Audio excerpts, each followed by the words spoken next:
So let's go ahead and get started and bring in our special guest. He is challenging Hakeem Jeffries for his seat. His name is Vance Bostic. Let's go ahead and bring him in. Vance, what is going on? Hi, everything is great. I'm so excited to be here. Oh my God. Well, we're glad to have you. So you reached out to me, and I was shocked because I didn't hear about this anywhere else. But you reached out to me and you told me that you were running against Hakeem Jeffries. And the first thing I said to myself is, okay, of course, I did my research. I looked you up. You're on ballotpedia, Hmm. and you have a website. I went through it. Your website is really good. Like I Thank looked you. at your platform, it's really solid. Thank And I you. was very, very shocked that corporate media has not even mentioned this just yet. So I'm going to ask you about that a little bit later. But first and foremost, could you tell everybody that's watching a little bit about your background, and why did you decide to challenge Hakeem? Yeah, I've worked in food and hospitality my whole life. I've worked in the service industry, and if there's one thing that I know, it is service to the people. I got my master's degree back in June. I just graduated. I spent the past 5 years working on a master's degree, and I finally graduated with that. And as I was watching Hakeem over the year, from January, the first thing that really tipped me off to him was when he went to Silicon Valley as Elon Musk was taking a chainsaw to the government. Hakeem went to Silicon Valley to meet with all the tech bros to speak about whatever. I could only assume to make sure that his money was still in order. That was the first thing that I was like, oh, that's a little bit of a problem. Then I watched him a little bit more and I saw him bend the knee to Trump consistently. Then I was like, he doesn't represent Brooklyn. He doesn't represent me. I feel like we need real people who want to represent us. And because I have a background in the service industry, I felt that we need real public servants, not career politicians. I was just completely fed up with his weakness and his lack of leadership, even his lack of representation. When Zoran won the primary, I had felt hope. And I was like, what is this? Like, this is what people are missing. They're missing a sense of hope. They're missing a relatability to their representatives. They are missing just a connection. This is why they don't vote. This is why they don't participate. This is why they just don't get involved. And I felt that like we need real representation in the people, a real true reflection of the everyday person, somebody who has lived the struggle that is being legislated.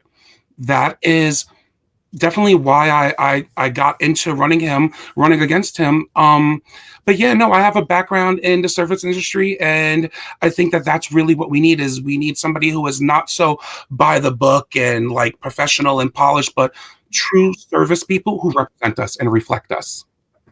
I worked in the service industry myself. So I'm just listening to this and I'm like, oh my God, you're taking me back. Yeah, I worked in the service industry. It's brutal. I'm curious, what is your Yeah. master's in? I have my master's in business administration. I did get my bachelor's in public accounting, business management, and finance, and then I got my master's in business administration. Yeah. Okay, And interesting. I had from working in the service industry, I had done some managerial stuff, but I didn't have like a degree or anything, so I really couldn't like get into the accounting stuff too much. But it was always something that I wanted to do. And when the pandemic came and my job closed and I was sitting around, I was like, well, I don't have anything to do. I'll go get a degree during this time. And through the whole pandemic, that's what I did. Instead of just being like going crazy in the house, I got my master's degree. I worked towards it that whole 5 years. Yeah.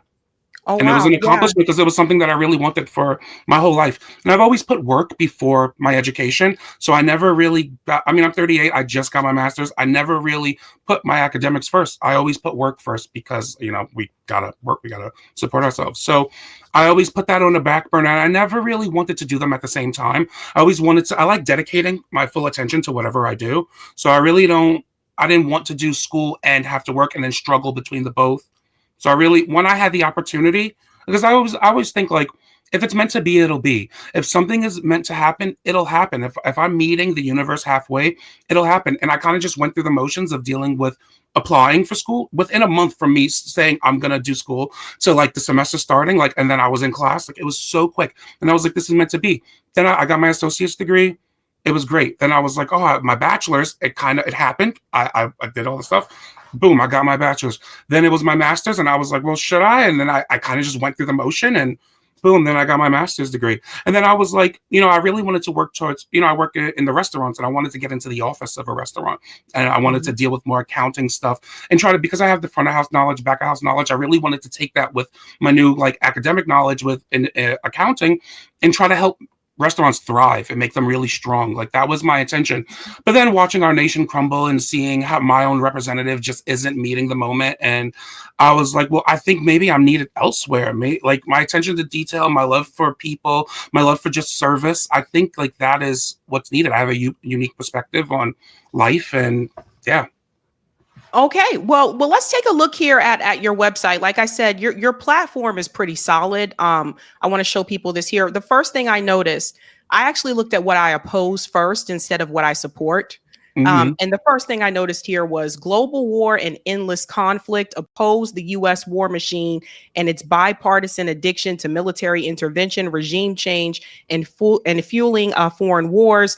I will vote no on all bloated Pentagon budgets that rob our communities to fund death and destruction abroad. Let's talk about this for just a second. The Hmm. big thing that a lot of us have been criticizing Hakeem Jeffries about is the fact that he's an APAC puppet. They put a lot of money into his campaigns and behind him. And a lot of people, I think, still may not be aware of this. But before Hakeem Jeffries won that race the first time around, there was a guy that was running against him by the name of Charles Barron, who was a Black Panther. He was actually ahead in the polls. And I really do believe that some of the Democratic Party, people got together and put out this smear against him. I've been saying this for years. I really do believe that David Duke is an op. I believe that he works in ways to prevent. He comes out and gives these endorsements for people that are pro-Palestine in an effort, obviously, to stop their momentum. He did this to Jill Stein. He did that to Charles Barron, who ran against Hakeem Jeffries. And after that smear came out, Charles Barron was, basically vilified, and he was called anti-Semitic, etc. And a lot of the things that Charles Barron was saying at that time are things we're saying now, that we need a free Palestine. So people just have to just realize how far we have come. I think, just as a people, as a country. But after that smear, Hakeem Jeffries soared in the polls and ended up winning. And that's how he got that seat. And I always ask myself, was there some trickery afoot, and who was all involved in that? But the APAC situation, and it's not just APAC, it's Kufi, it's J Street, etc. Hakeem Jeffries, to me, it seems like most of his energy and attention is put to prioritize Israel. And I'm just curious to hear, has he been known for doing anything in the community? One of the things that I have noticed is that he has one of like the lowest constituency like services ratings that there is. It's at 10%, I believe, if I'm not mistaken. Now he I see him take pictures in the community. I've never actually met him. I've been a supporter of Hakeem. I voted for him a number of times. So I've never actually went out to meet him though, but I've never really been involved in politics like that, so I never really got a chance to really do any of that. Um, but the people in the community like him for the most part, especially the older people. They really support him. I see him in pictures. That's really about as far as I go. I know that he has one of the lowest constituency ratings. Yeah, that's as much as it really goes. I don't know. I see sometimes I'll see an email that is very rarely I'll see an email that he's out doing something for somewhere in the community, but yeah, it's not often. Yeah, again, he's got some of the lowest ratings out of the representatives. So, who do you believe is voting for Hakeem Jeffries at this point? Why do you think he continues to keep that seat? I think a big part of it, the money being spent on him by all these corporations and all these different PACs. There's a lot of older church people who really support him. There's a lot of people that see him as just like a black savior who is a black guy in the House minority seat. A lot of those things play a big part on why, or just representation, just having Brooklyn in that just and that high leadership position. I think a lot of that goes into why people continuously support him. There's a big part of it that I've been realizing as I've been talking to people out on the street. Just some people just don't pay attention to the news. Some people just don't pay attention to social media to really see all the not. And you know what? And all the like the stuff is like public, like his FEC stuff, the donations that he gets, the bills that he votes on, and how he all of this is public. People won't look it up though, so they'll just see him smiling, appearing whenever he does, doing his online Zoom town halls, and they vote for it. They keep him in. But I will say things are changing right now. In this moment in time, as I'm talking to people, I'm seeing a shift in their attitude towards him. People are ready for him to go. People are ready for something different. I'm still having a hard time breaking through the older crowd. There's somebody that when I speak to them, they're like, we like Hakeem, he's doing such a good job. And like I try to explain to them, I try to like show them the way he votes, the money he's received, the people who support him. Sometimes they're like, I don't believe it. And I'm like, this is all public stuff. Definitely check it out for sure. But there are a lot of people, Zoran won this district. A lot of people are changing. A lot of people are shifting. A lot of people are becoming more progressive. So I do believe with enough people supporting this movement that I'm bringing on, there can be a big shift and we can take down a titan in the House for sure. Okay. And some people, and from my experience, some people just don't want to hear it, even when you do try to tell them, to be honest with you. So getting back to your website, I see what I support: global unity and cooperation, a foreign-based policy based on human solidarity, not economic exploitation, defunding war and funding communities immediately in all U.S. military aid to Israel, a Green New Deal, economic deflation for working families, using federal power to force down the cost of essential goods like housing, food, utilities, taxing the ultra rich. I agree with that, of course.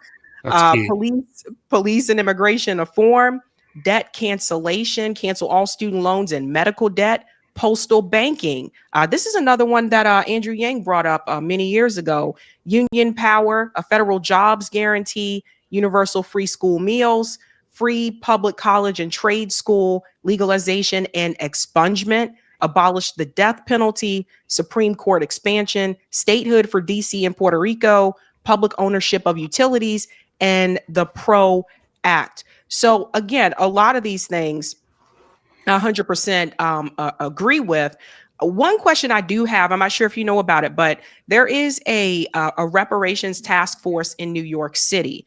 And I'm curious, like, how you feel about that. What would your position be? I know that Summer Lee and my former representative, Ayanna Pressley, they did bring this forward, reparations bill in Congress. I think it should go further than what they have in that bill. But how do you feel about that, reparations for descendants of slavery? Yeah, I totally support it 100%. I feel like that's definitely something that's needed. I think it's part of the path of healing. I think people are just so, Black people specifically are, this is generational trauma. And I think there's some type of way that needs to heal in order to progress forward just as a society. And I totally think reparations is 100% key to that. And I would totally support that for sure. 100%. Okay. I want to show you something that Hakeem Jeffries said recently. This is in response to the Democrats in the Senate caving to Trump's demands.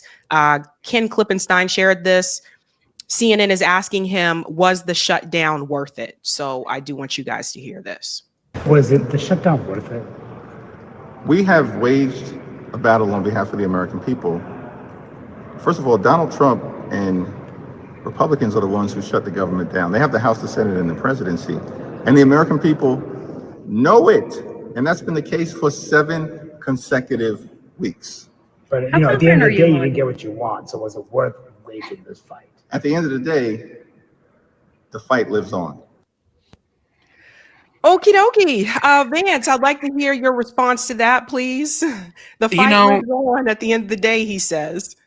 My biggest problem right now is I feel like the veil is lifted and everybody has their masks off. For better or worse, we're seeing heroes and villains emerge all over the place. I feel like it's just fake. It feels performative. It feels just not real. the fight lives on is like, what are you doing? You mostly spend your time talking. I don't have any idea what you're doing. So when I see it, I feel embarrassed. I feel embarrassed that he represents Brooklyn. I feel embarrassed just listening to him. I feel embarrassed for America.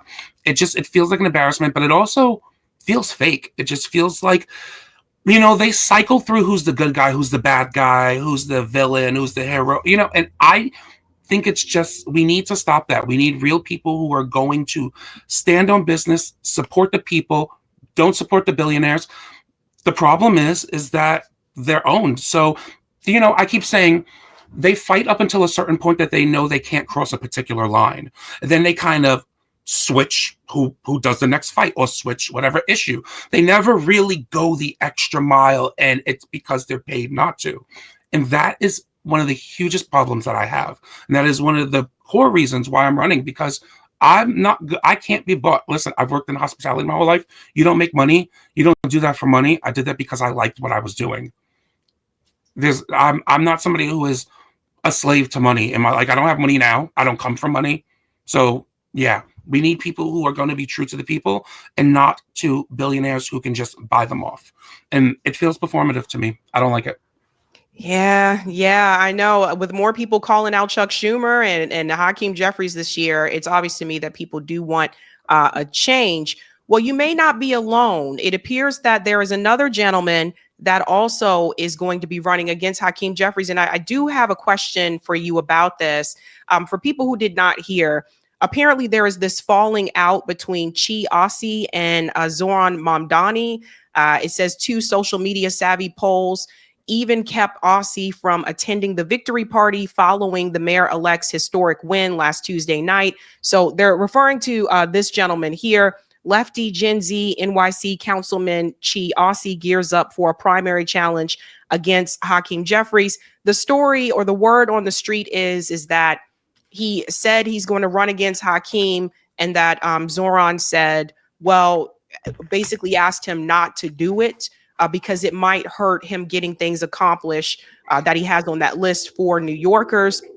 And then there are people saying that, again, this is all alleged, I don't know, but that article says that Chi was disinvited from Zoran's celebration party because he decided to go in this direction to challenge Hakeem Jeffries.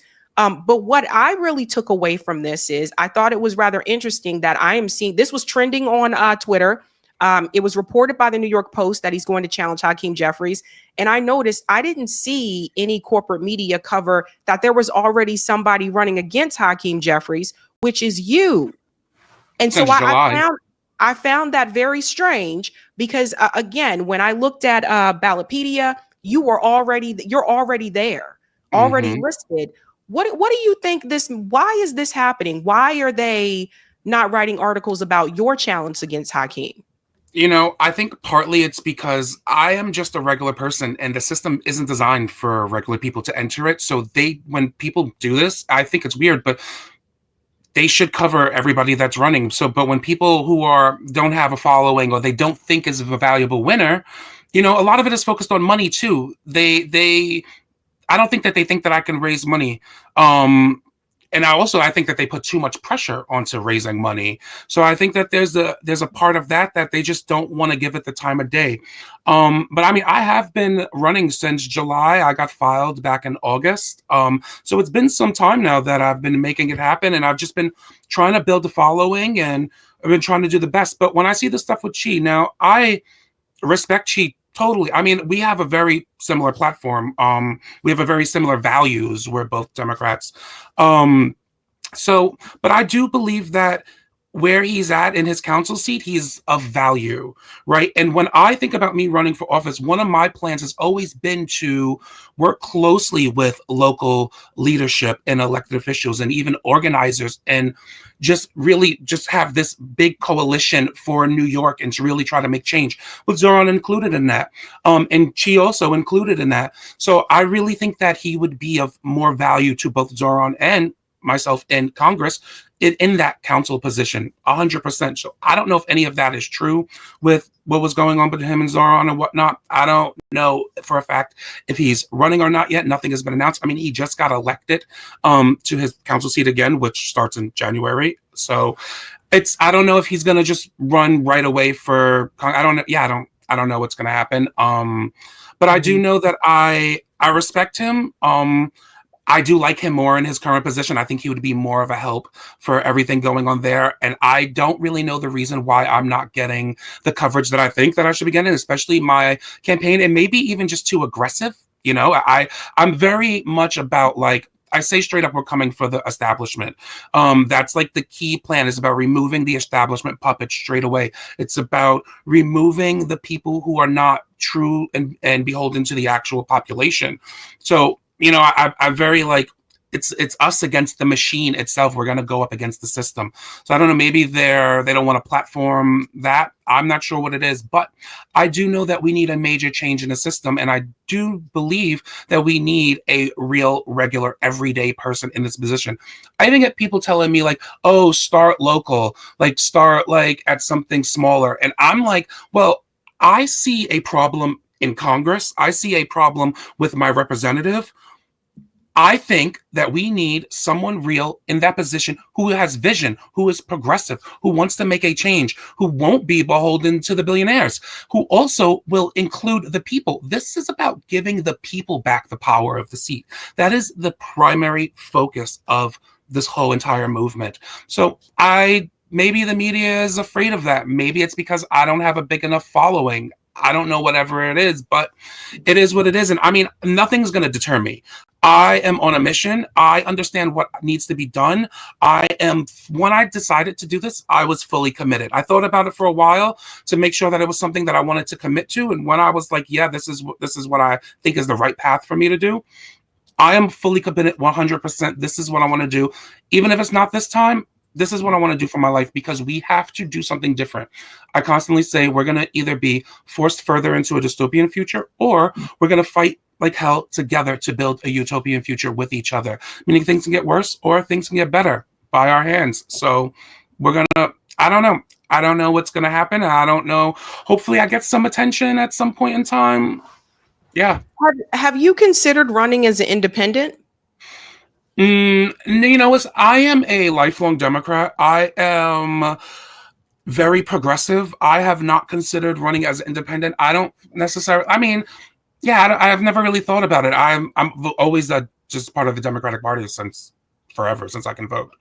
So Because the question I think the question a lot of people are going to have is, how are you going to challenge that Democrat machine? How are you going to challenge the Democrat leadership? And if, for example, if you were an independent, you could kind of have some leverage there, right? Like if you were in Congress and you're an independent, then there would be times when they may come to you and say, well, we need your vote to do this, or you could use that leverage to hold up legislation. So the thing that I think a lot of us are noticing is that people that go in through the Democratic Party, even the ones that are real fighters, once they get there in Congress, it seems like they go along with Democratic leadership. So how would you fight back against that machine? Yeah, and I think,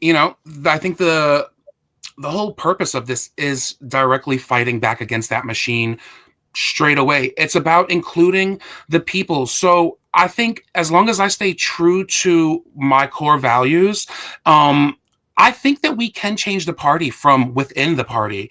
I think that we can do better, but we need the right people in these positions to actually make these changes. People who won't be swayed into falling in line and following the path. A big part of why I'm choosing to run and why I feel so adamant about it being a regular person and not a career politician is I don't want somebody coming in being like, this is how government works. This is the way it's done.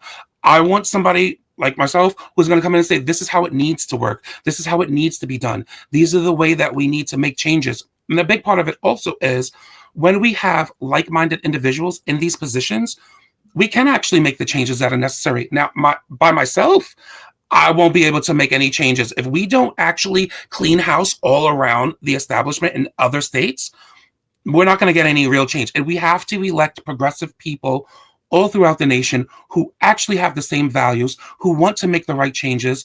That's how it's going to happen from both, not just the Democratic Party, but from both parties. We just need people who have like-minded goals, like-minded priorities for the people and not corporate interests. So yeah, I never thought about running as an independent. I never thought about what it would mean running as an independent. I've kind of always just been committed to, just not even committed, but just like I'm a progressive Democrat. I've always said that I've been a liberal, or I guess now a leftist. I'm just learning that term this year also. But I've always considered myself just really highly progressive. Yeah, but running as an independent doesn't mean that you're Mhm. not progressive, No, right? I Like, get I mean, that. Yeah. that's just a like, Jose Vega right now is running. He's doing something a little bit different this time around. He's running against Richie Torres, but he's Hmm. going to run in the Democrat primary and then run Hmm. as an independent in the general election. And the reason why he wants to run as a Democrat in the primary is to get on that debate stage. He has a better chance of making that happen if he ran as a Dem in the primary, and then he could switch to as an independent. But that doesn't mean like I think these labels. I feel like we should not get so attached to labels, right? Like just Hmm. because someone is not running as a Democrat doesn't mean that they're not progressive, or it doesn't mean that they're not a Sure. socialist. And Sure. oftentimes it could mean that they're further to the left of the Democratic Party, right? Yeah. So I think that when I look at Congress, I think that Congress should be an eclectic mix. I think there should be third party candidate. There should be Greens in there. There should be, there should be libertarians. There should be there should be Republicans. There should be, Democrat. But I think we need a mix, and we don't have that. And if you look at other countries, a lot of times they do, right? Like there should be there should be independents in Congress, more of them, not just Angus King and Bernie Sanders. There should be, more third party, politicians in Congress. And I think because we don't have that, I feel like that's why what just happened recently with the government shutdown and those 8 Democrat senators being used as the rotating villain, I Mm. think that's why these things, part of the reason why these things happen, because we don't have people in there that's that's fully broken away from both of those parties and will say, no, absolutely not. We need more people in Congress that are not bought. Like, I know you agree with that. Like, people who are not taking Mhm. big money. And right now, most of the people that are in there take big money. But that's just how I would see it. I would like to see an eclectic mix in Congress. I don't think Congress should be all one way. I don't think it should be all another way. But I definitely think that we need third party and independent people in Congress. Yeah, no, I totally agree, 100%. I think there's room for everybody, in Congress, 100%. Yeah, I've never thought about running as an independent. I mean, it is an interesting perspective, for sure. It's not, I mean, I've always been a registered Democrat. That's just kind of where, when I made this decision, I was like, well, yeah, I'm a Democrat. I'm gonna run on the Democratic ticket because that's just what I've been registered as my whole life. But yeah, no, I mean, I would consider maybe doing, see, like, if I don't win the primary, which I do think I have a very strong chance of winning, honestly. But in the event that I didn't win, I don't know if I would consider running the general as an independent. I would definitely want to hear more from the people if they would want that to happen, before I would make that decision at that point. But it is an interesting take for sure. And I definitely do agree that, the Congress should be a mix of people. And it's also part of why, again, why I'm running is because I am just a regular person, and I think that's also what we need is people that are artists, people that work in the service industry, people that have different backgrounds as well, not just law degrees. And you know what I mean? So that's a big part of why I'm running too. But yeah, back to the like being the thing, I think is one of the biggest contenders on how people will behave. If somebody can remain true to the people, that will that loyalty to the population is what is needed the most. Yeah, more than even, but yeah, the party should be broken up for sure. But definitely maintaining the loyalty to the people is a priority.